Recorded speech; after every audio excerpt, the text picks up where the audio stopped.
Entends-tu Jésus t'appelle, viens au pécheur, il t'attend.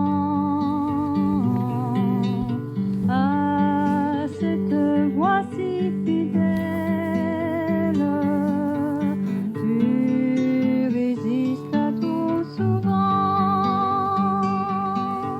Laisse entrer le roi de gloire.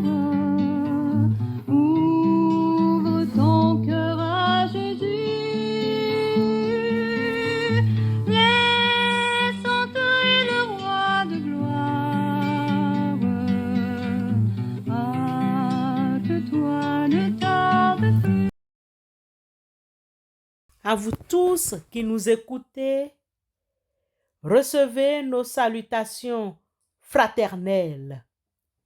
Faisons attention aux recommandations de Dieu tirées de la première lettre de Pierre, chapitre 5, verset 2.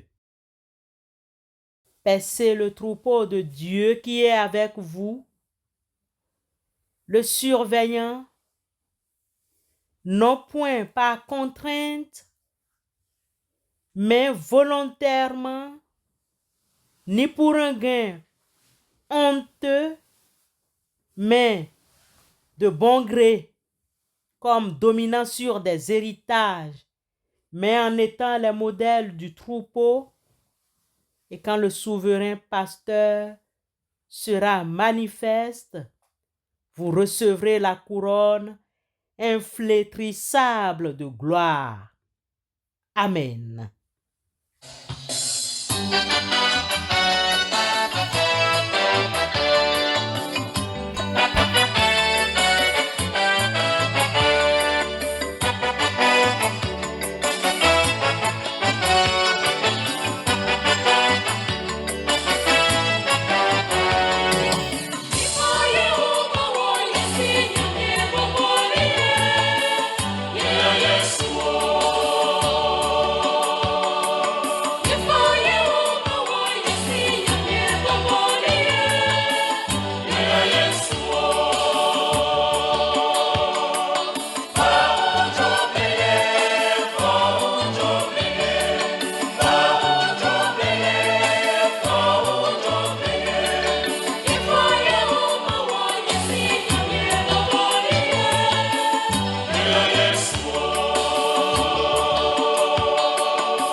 Bien-aimés, ce matin, lisons l'Évangile selon Luc, chapitre 12, versets 13 à 21.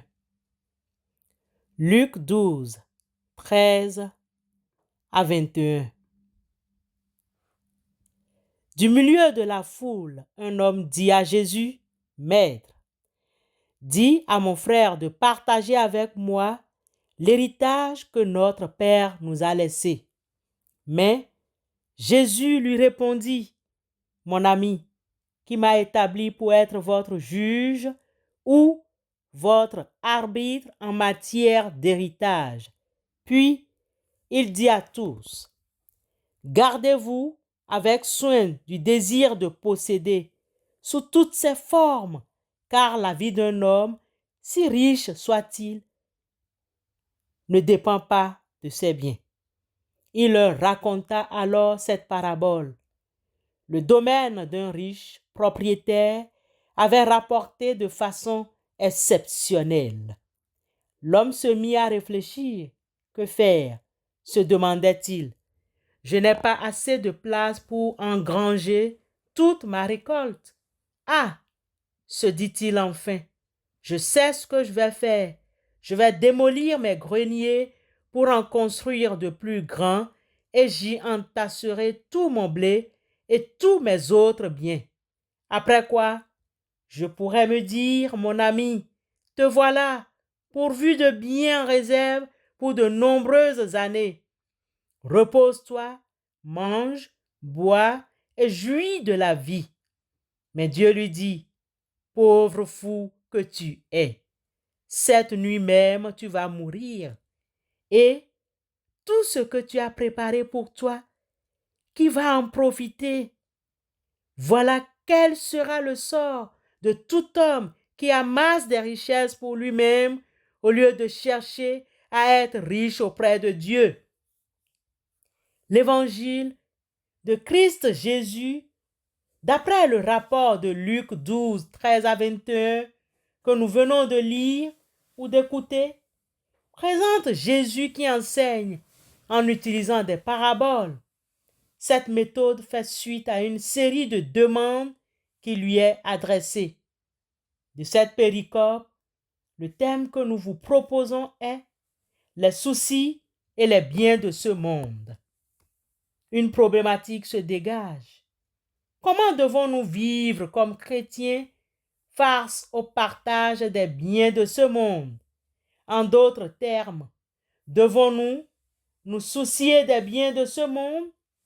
Pour élucider ce thème, nous essayerons dans un premier temps de vous rendre le test dans son contexte socio-historique, puis dégager une leçon pour notre vie chrétienne. Bien-aimés en Christ, selon Luc 12, 13 à 21, le Seigneur a été interpellé par quelqu'un de la foule au sujet d'une question d'héritage. Jésus a contesté cette demande et relève le danger de l'avidité. Paul, dans sa première épître à Timothée, au chapitre 6, verset 10, nous donne un signal d'alerte sur le fait d'amasser les richesses de ce monde. Car l'amour de l'argent est une racine de tous les maux et quelques-uns, en étant possédés, se sont égarés loin de la foi et se sont jetés eux-mêmes dans bien des tourments. En même temps que Jésus refuse d'intervenir entre les deux frères qui se querellent sur le partage des biens, il souligne le bien fondé du 10e commandement. Tu ne convoiteras point la maison de ton prochain. Tu ne convoiteras point la femme de ton prochain, ni son serviteur, ni sa servante, ni son bœuf, ni son âne, ni aucune chose qui appartienne à ton prochain. Exode 20, 17. Jésus souligne une vérité de tous les temps. La vie ne se résume pas seulement aux biens matériels. Lisons Luc 12, 15. Puis il leur dit, gardez-vous avec soin de toute avarice, car la vie d'un homme ne dépend pas de ses biens, fût-il dans l'abondance. Nous devons être prudents et ne pas tomber dans ce piège de l'avarice. Cela est particulièrement important pour ceux et celles qui ont été bénis avec une abondance de biens matériels. Jésus ne refuse pas d'avoir les biens matériels. C'est le fait d'accumuler, accumuler, refuser de partager, calculer et faire des projets à long terme. On couvre volontiers cela du nom de prévoyance. Eh bien, on oublie et on néglige. Et nous nous trompons de ce qui est de plus précieux, notre âme. Aussi, devons-nous éviter toute inquiétude au sujet de nos besoins journaliers par cette affirmation? Votre Père sait que vous avez besoin de ces choses. Si nous faisons passer d'abord son royaume et ses intérêts, lui se chargera entièrement des nôtres. En définitive, l'avarice ou aussi la cupidité est un mauvais défaut. Dans Colossiens 3:5, elle est appelée une idolâtrie. Et celui chez qui elle domine est un méchant, et en tant que tel même, s'il est appelé frère, il doit être mis sous la discipline de l'assemblée. 1 Corinthiens 5, 11 à 13. Mais la soif des biens terrestres est plus que seulement un mal. Elle est aussi une folie. C'est ce que montre le Seigneur dans la parabole de ce jour. Car même quand quelqu'un a tout en surabondance, sa vie n'est pas dans ses biens. Et sa vie n'est pas non plus dans ses mains afin qu'il la gère comme il le désire. Cela veut dire que la vie, comme principe de vie, non pas comme manière de vivre, ne dépend nullement du fait d'être riche ou pauvre. Que le Christ nous aide à comprendre les profondeurs de sa parole. Amen.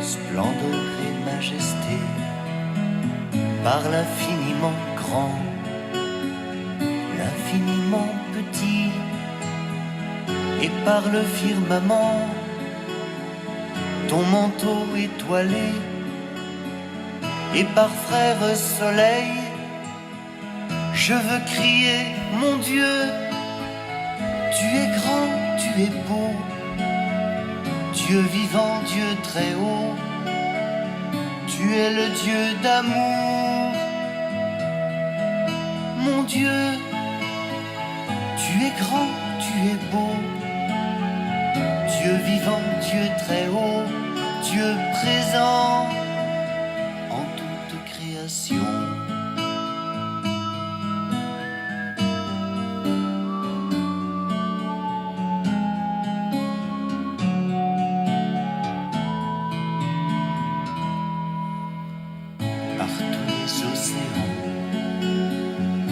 Par toutes les mers, par tous les continents, et par l'eau des rivières, par le feu qui te dit, comme un buisson ardent, et par l'aile du vent, je veux crier, mon Dieu, tu es grand, tu es beau, Dieu vivant, Dieu très haut, tu es le Dieu d'amour.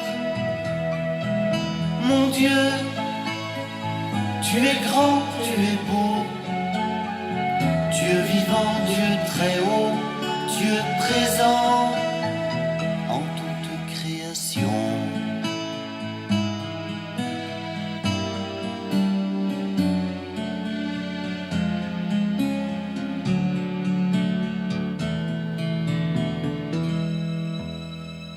par toutes les montagnes et toutes les vallées, par l'ombre des forêts et par les fleurs des champs, par les bourgeons des arbres et l'herbe des prairies, par le blé en épis.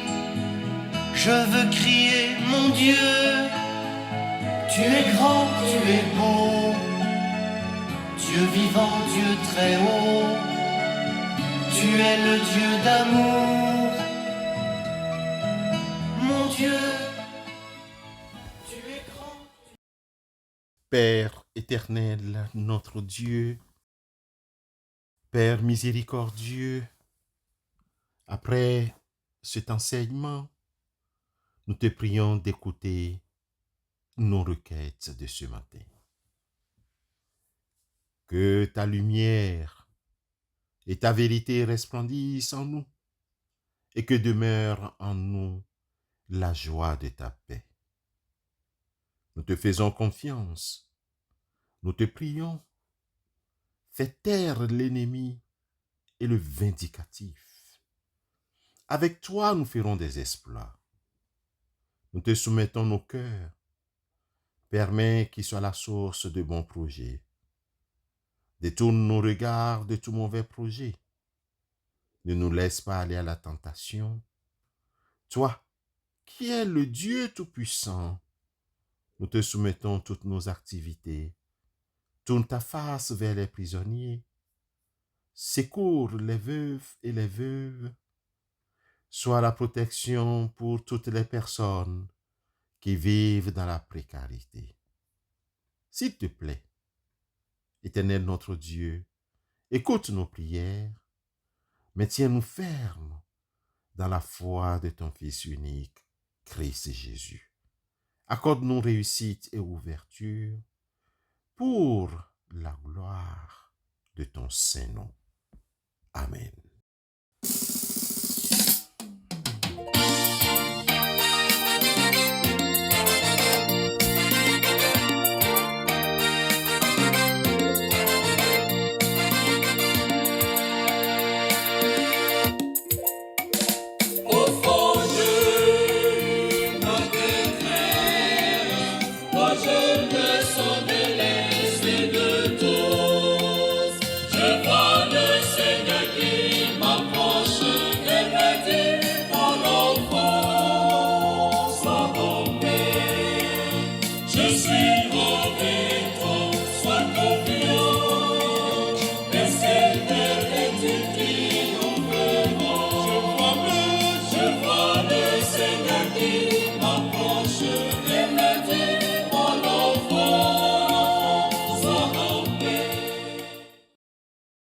Recevons la bénédiction de la part du Seigneur.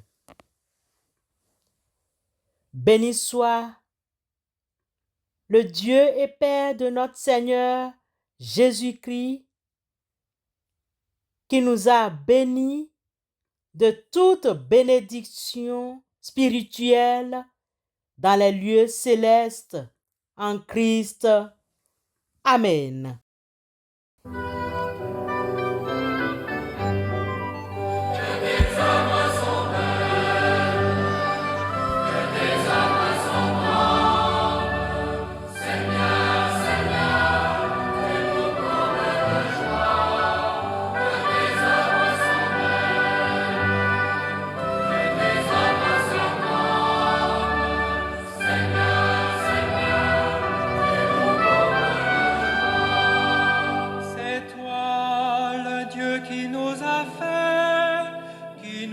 Pétri de la terre.